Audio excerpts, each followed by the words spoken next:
बिस्मिल्लाहिर्रहमानिर्रहीम, अस्सलाम वालेकुम नाज़रीन। प्रोग्राम खेत खलियान में खुश आमदीद। मैं हूँ आपका होस्ट मोहसिन कमर। नाज़रीन, प्रोग्राम खेत खलियान सच टीवी और NARC की मुश्तरका पेशकश है।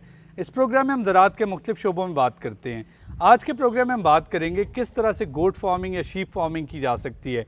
प्रोग्राम में हमारे साथ डॉक्टर फ़तेहुल्लाह साहब मौजूद हैं। आप NARC में जो गोट और शीप फार्मिंग का जो डिपार्टमेंट है उसके इंचार्ज हैं। अस्सलाम वालेकुम सर। वालेकुम सलाम sir, thank you very much, आपने हमें टाइम दिया।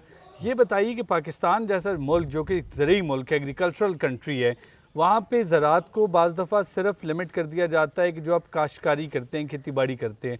लाइफ स्टॉक की अगर बात की जाए तो लाइफ स्टॉक कितना इंपॉर्टेंट कंपोनेंट है ज़राअत का? आपने बहुत अच्छा सवाल किया। अगर आप इस वक्त देखें ना, हमारा पहले तो ज़रूरी मुल्क है सर। ज़रूरी मुल्क जो है ये हमारे इकानमी की, मुआशियत की ये जान है। ज़राअत जो है ना, सही, ज़राअत में जो लाइफस्टाइल का शोबा है ये उससे ज़्यादा इम्पॉर्टेंट है। इस वक्त अगर आप देखें सर, पाकिस्तान के अंदर 55% अगर GDP में देखें तो ये लाइफस्टाइल उस रोल अदा करता है ज़राअत में। ठीक, देखिए जी, इस वक्त पाकिस्तान के अंदर तकरीबन 10 से 12 मिलियन पीपल जो हैं वो लाइफस्टाइल के शोबे से मुंसलिक हैं। ठीक, लाइफस्टाइल जो है ना मुल्क के अंदर क्या करता है सर, इसमें नंबर 1 जो एक चीज़ है कि ये ज़र मुबादला का सोर्स है। ख़ास करके हम जो कारपेट बनाते हैं या मीट या कारपेट है या आपकी चमड़े की इंडस्ट्री है, उसमें काफ़ी सारा रोल है।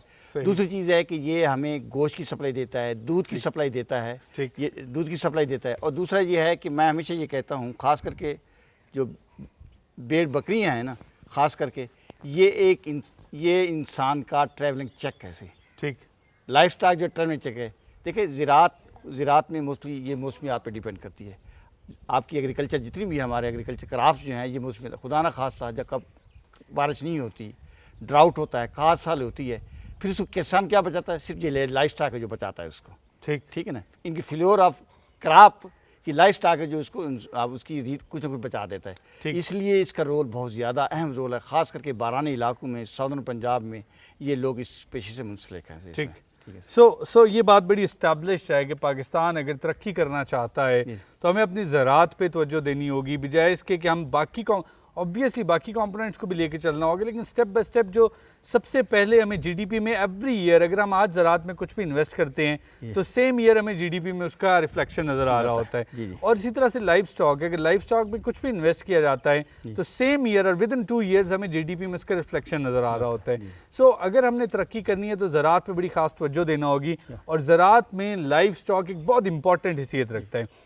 चूँकि आज का प्रोग्राम हम कर रहे हैं गोट्स पे और शीप्स पे कर रहे हैं, सो मुझे ये बताइएगा कि गोट्स और शीप्स की अगर बात की जाए तो पाकिस्तान में गोट्स और शीप बेसिकली कितने बड़े पैमाने पे इनकी फार्मिंग की जा रही है और कौन से ऐसे इलाके हैं जहाँ पे ज़्यादा इनकी फार्मिंग की जाती है?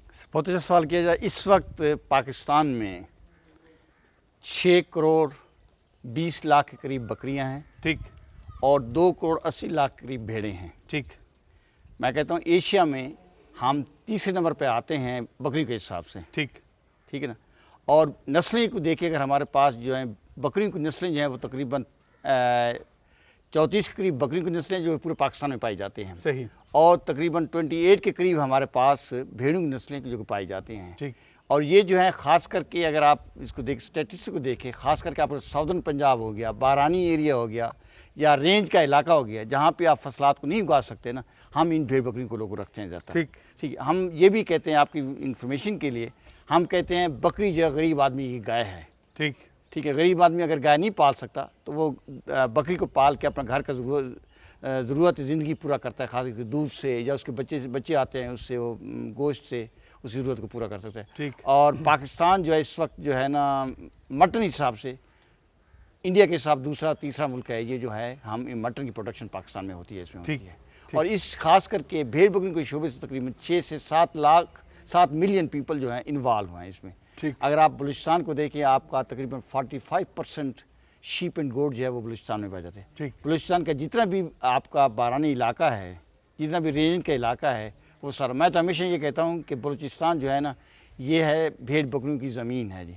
और लोगों का मैंने एक दफ़ा कैलकुलेट किया, 65% लोगों की जो इनकम है वो भेड़ बकरियों से आती है। इस तरह पंजाब में आ जाएँ, पंजाब में सबसे ज़्यादा बकरियों की तादाद है। और इसमें उसकी वजह यह है क्योंकि ये यहाँ पे नहरी इलाका है, चरागाहें अवेलेबल हैं, दूसरी चीज़ें अवेलेबल हैं, इस वजह से बकरियों की तादाद इसमें पंजाब, और दूसरा डिमांड सप्लाई की बात भी होती है। लोग हमारे ज़्यादातर पंजाब के लोग मटन को पसंद करते हैं, इसलिए बकरियों की पॉपुलेशन यहाँ पे ज़्यादा है सर। ठीक। सो मटन की अगर बात की जाए या भेड़ बकरियों से हासिल होने वाली गोश्त की बात की जाए, तो एक बड़ी इंपॉर्टेंट चीज़ है कि ये प्रोटीन का भी एक सबसे बड़ा ज़रिया है। हमारे जैसा मुल्क जहाँ पे न्यूट्रिशन का बेसिकली हमारी जो फूड में न्यूट्रिशन है उसका वॉल्यूम ठीक नहीं होता, उसका बेसिकली रेशो ठीक नहीं होता। सो ना सिर्फ ये कि ये आपकी जो फूड की न्यूट्रिशन है, प्रोटीन है, उसका एक बहुत बड़ा ज़रिया बनता है, बल्कि उसके साथ साथ हमारे जो जितने देहाती इलाके हैं वहाँ पे आमदन का एक बहुत बड़ा ज़रिया है। पाकिस्तान में इसकी फार्मिंग किस तरह से हो रही है? आप क्या समझते हैं कि जिस तरीके से जो एक तरीक़ेकार यहाँ पे फार्मिंग का है, क्या वो ठीक है? क्या लोग इसको प्रॉपर तरीके से इसकी फार्मिंग कर रहे हैं? क्या उसमें उनको आमदन बेहतर तरीके से हो रही है? ये इसको इम्प्रूव किया जा सकता है? बड़ा अच्छा सवाल आपने किया, बहुत अच्छा सवाल किया। पाकिस्तान में अगर देखा जाए ना 3-4 सिस्टम है जिसे हम कहते हैं ना, प्रोडक्शन सिस्टम उसको बोलते हैं, प्रोडक्शन सिस्टम, जिनमें जानवरों को खास करके भेड़ बकरियों में पाला जाता है। एक कहलाता है नोमैडिक सिस्टम होता है। आपने देखा गढ़वाल जो है ना, फॉर एग्जाम्पल अफगानिस्तान से चलता है, दरगाज़ी खां तक आता है, ठीक है ना, इधर थल के इलाके में चलता है, डिफरेंट इलाके से होता हुआ वो in search of feed and water की सर्च में चलता रहता है। इसको हम कहते हैं नोमैडिक सिस्टम। एक कहता है ट्रांसमिनेंट सिस्टम। ट्रांसमिनेंट सिस्टम में ये होता है ख़ास करके कि उनके फिक्स रूट होते हैं, फिक्स जगह होता है, 6 महीने जानवर नीचे रहा, 6 महीने जानवर ऊपर रहा। ख़ास करके ये सिस्टम कॉमन जो है ना, ये आपके उसमें है KPK में है, सवात के एरिया में देखें, या आपका थोड़ा सा इधर कश्मीर के इलाके में है, कुछ आपका चोलिस्तान के एरिया में है। 6 महीने ये मिसाल सर्दियों में निकल आया, गर्म इलाके में आ गया, और जब गर्मी शदीद होगी तो वो अपने पुराने इलाके में, ठंडे इलाके में चला गया सर। इसमें होता है। दूसरा हम सिस्टम कहते हैं सेडेंट्री। उसका सिस्टम ये होता है, आम होता है, जानवर को रखा, ठीक है, अजर रखे, जिस तरह की एक एनवायरनमेंट है, यहाँ पे उनको कन्फाइंड किया, सुबह ले गए, शाम को वापस आ गया। एक हाउस होल्ड सिस्टम होता है, वहाँ पे 1, 2, 2, 4 है। हमने ये स्टडी किया है कि अब देखा है कि ये सिस्टम चेंज होते जा रहे हैं। ठीक, उसकी 2-3 वजूहत। एक तो सिक्योरिटी रीज़न है, पहले नुबैर अफगानिस्तान से आते थे, अब इवन दरगाज़ी खां तक आते रहते थे, लेकिन सिक्योरिटी रीज़न की वजह से, लॉ एंड ऑर्डर की वजह से अब ये सिस्टम ख़त्म होता जा रहा है। ठीक, उसकी वजह से लोग ज़्यादातर अब जो है कमर्शलाइजेशन पे आ गए। फॉर द लास्ट मैं देख रहा हूँ, मैं बैठा हूँ सीट पे, 5-6 साल में लोग अब कमर्शलाइजेशन में आ रहे हैं।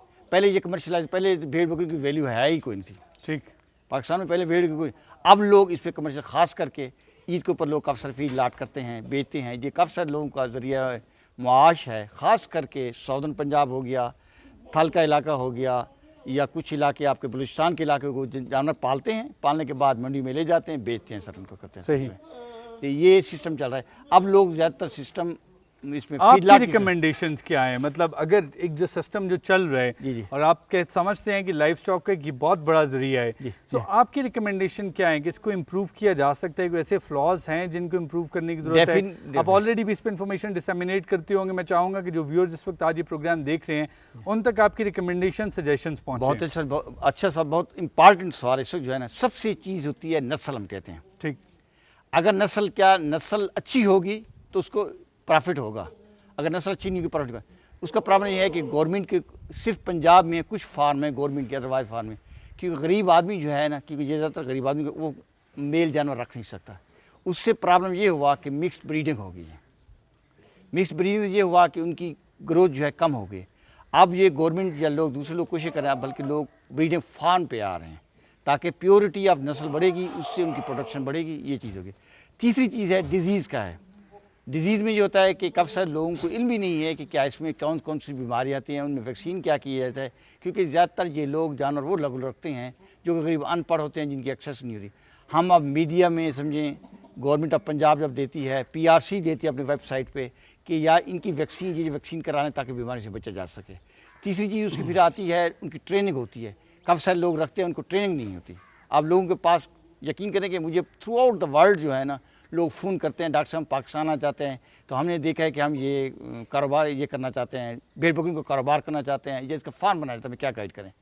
डेफिनेटली लोगों के पास पैसा है, इंटरेस्ट है, उनके लिए ज़रूरी है, बल्कि मैं ये कहता हूँ उनके लिए ज़रूरी है कि हमारे पास गवर्नमेंट ख़ास करके जो चरागाहें हैं ना, वो इन लोगों को दे, उनको पास्चर डेवलप करे, ताकि ये ग्रेजिंग होंगी, जिस तरह न्यूजीलैंड, ऑस्ट्रेलिया में।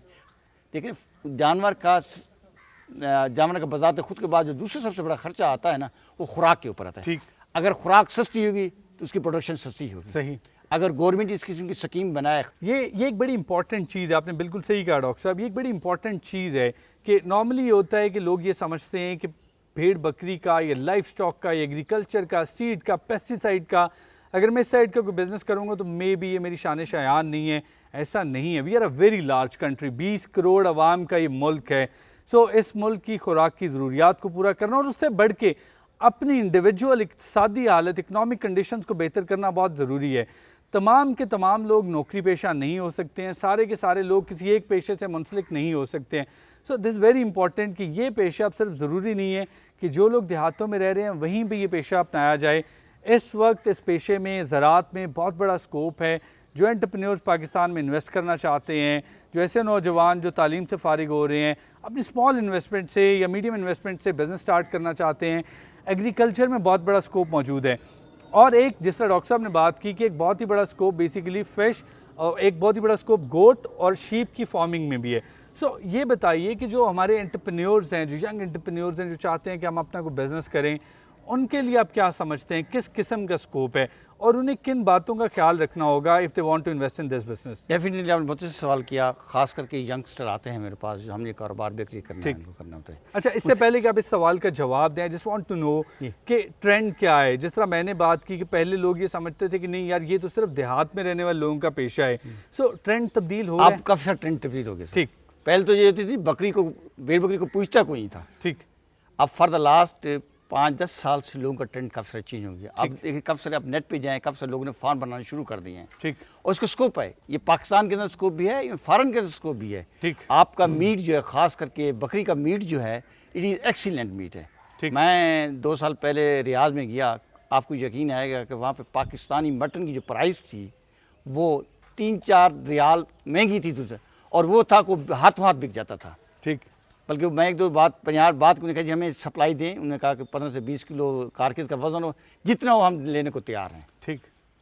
सो हम इस पे बात करते हैं डॉक्टर साहब। यहाँ पे एक छोटा सा ब्रेक का वक्त हो रहा है। नाज़रीन, यहाँ पे हम छोटा सा ब्रेक लेंगे और ब्रेक के बाद जब वापस आएंगे तो हम डॉक्टर साहब से पूछेंगे कि किस तरह से यंग एंटरप्रेन्योर्स इस बिजनेस में एंटर हो सकते हैं और जो लोग ऑलरेडी गोट फार्मिंग कर रहे हैं, शीप फार्मिंग कर रहे हैं, क्या ऐसी चीज़ें हैं जो कि ओवरऑल जो कि कॉमन मिस्टेक्स हैं जो फार्मिंग के दौरान हम लोग करते हैं, उनको किस तरह से इम्प्रूव किया जा सकता है।